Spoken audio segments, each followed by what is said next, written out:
Hi everyone! This is our day 6 in Success Blueprint 7-Day Challenge ng aming personal growth and development coach and mentor na si Mr. MJ Lopez. My name is Myla Dolor and I am one of his students sa Success Blueprint. Gusto ko lang sanang ibahagi sa inyo kung paano ko pahalagaan ang sarili ko at kung bakit mahalaga ang self-love at self-reward sa ating buhay. Lalo na sa ating mga magulang na madalas ay nauubos ang oras para sa iba pero kailangan din nating maglaan ng oras para sa ating sarili. Para sa akin, ang pinaka-greatest self-reward ay ang pagkakaroon ng quality time kasama ang family ko, mga anak ko. Lahat tayo ay may kanya-kanyang paraan ng pagpapakita ng self-love. At sa kabila ng mga responsibilities, natutunan ko na ang pinaka-importante ay ang maglaan ng oras na makasama ang mga taong mahal ko. Ano ba ang self-love? Ang self-love ay hindi lang patungkol sa mga material na bagay o paglilibang. Ito ay ang pagpapahalaga sa ating sarili, sa ating katawan, isipan at emosyon. Ibig sabihin, naglalaan tayo ng oras para magpahinga, mag-reflect at magbigay ng pansin sa ating happiness.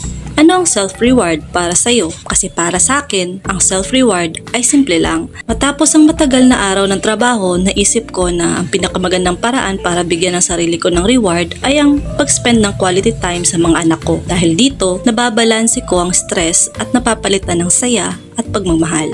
Kailangan nating maging bukas sa pagtanggap ng mga small happiness at hindi laging material na bagay ang magiging paraan para mag-reward sa ating sarili. Siya nga pala, ito ang importance ng balance o balancing future at sarili. Isa sa pinakamahalagang natutunan ko sa pagiging parent ay ang balance. Oo, mahalaga ang trabaho at ang mga responsibilidad natin. Pero hindi pwedeng puro trabaho lang. Kailangan din nating maglaan ng oras para sa sarili natin at sa mga mahal natin. Kaya ang self-reward ko ay hindi lang nakabase sa trabaho o sa material na bagay, kundi sa mga moments na kasama ang aking pamilya. Kaya kung ikaw man ay isang parents o magulang katulad ko o isang tao na abala sa trabaho at sa mga personal inner battles mo na ikaw lang nakakaalam, huwag kalimutan na bigyan ang sarili ng mga simpleng self-rewards. Kasi sa huli, ikaw lang ang makapagbibigay ng happiness na nararapat para sa iyo. Maglaan tayo ng oras para alagaan ang ating sarili at huwag kalimutan na ang self-love ay isang continuous na journey.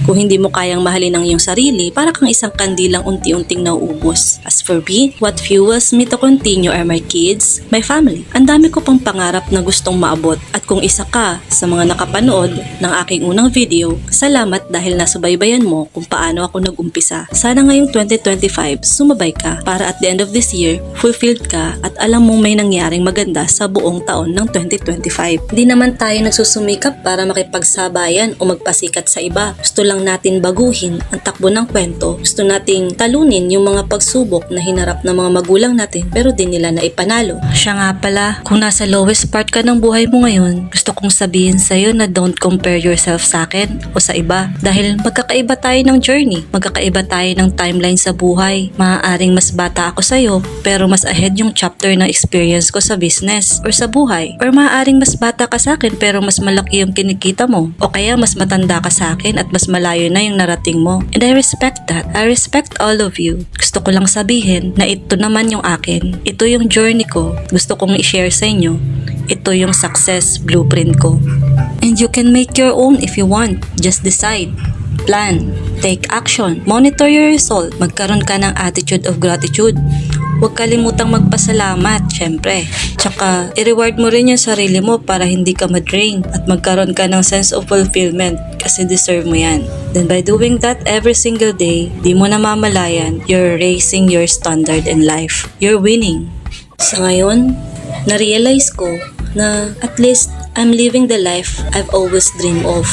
Na ang buhay na meron ako ngayon is a byproduct ng aking mga past decisions. At masaya naman ako sa naging resulta. Sabi nga ng aming mentor na si Mr. MJ Lopez, ang mga bagay na naisip mo, naramdaman mo, at ginawan mo ng action ay talagang mangyayari. Kaya ikaw, kapag nag-decide ka, gumawa ka ng plano, nag-take ka ng massive action for it, minonitor mo yung results ng mga ginagawa mo, then nag-adjust ka, inayos mo at ginalingan mo pa ng todo, then hindi mo nakakalimutan ng gratitude at syempre, yung pag-reward mo sa sarili mo. You are now raising your standards. It means you are improving. You're winning in life. Hindi mo man agad makuha, agad-agad yung resultang gusto mo. Slow man, kumbaga. Huwag mo kakalimutan na progress is still a progress. So yun lang guys. Thank you for watching. Again, my name is Myla Dolor and I will continue to create valuable content here in my page to inspire aspiring and young entrepreneurs, mompreneurs, or anyone out there who's watching this video. Atin ng 2025, let's make our breakthrough!